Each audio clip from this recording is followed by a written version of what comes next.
Let's talk about religious psychosis, what it is and what it isn't. My name is VG. I survived church abuse. Last week, I posted a three-part series in which I described an experience where I was harmed by somebody who was suffering from religious psychosis, which was triggered by these prophecies that they received from these different prophets.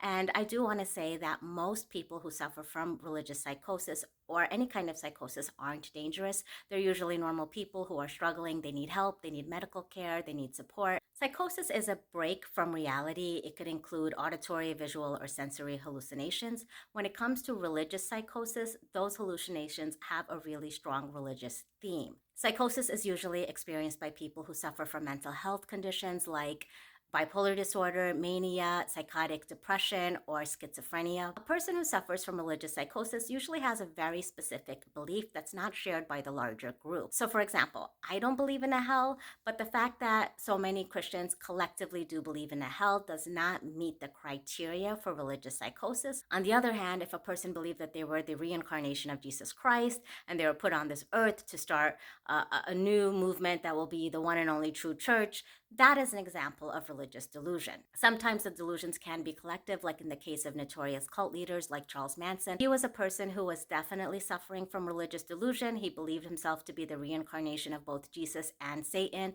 He also had co-occurring cluster B personality disorders, which is what made him so dangerous. And his followers also experienced a collective delusion because they believed everything he said, to the point that they committed these horrific acts of violence. For some people, religious psychosis or delusion can show up in a really grandiose way. Other people, it's more like they're beating themselves up. They think that, God is angry with them or they're irredeemable and the voice of God is telling them things like this. And if you think about it, it's really heartbreaking that so many people suffer from things like this without understanding what's going on, because in the moment where you're suffering a delusion, it feels really, really real. But psychosis is a very treatable condition. There is treatment out there, an effective treatment out there. The problem with our system right now is that I don't think enough people have access to, you know, sufficient mental health care, if you have access at all. So this is actually why I wanted to make this video, is because during times like this when we're experiencing a lot of uncertainty, feels like the world is on fire, I do believe that people become increasingly susceptible to mental health breaks. But not only that, a lot of toxic, dangerous religious spiritual leaders do kind of come up during times like this and take advantage of people who are suffering.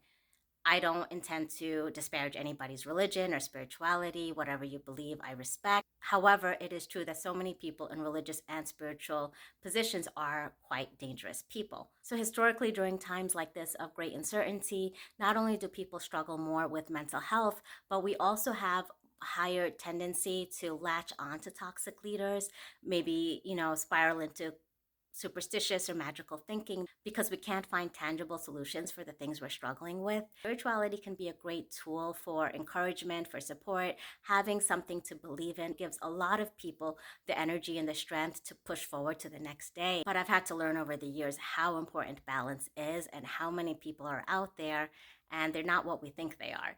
Also, a lot of people who are in these kinds of leadership positions who are dangerous, again, most people who suffer from religious psychosis are not dangerous people, but many people who are dangerous and who do suffer from conditions like this, they go into leadership. Some of these folks are just straight up grifters, and others actually believe in their own delusions. It's so important for us to be especially vigilant during times like this where we can be the most vulnerable. That's what I wanted to say to tie up the series from last week.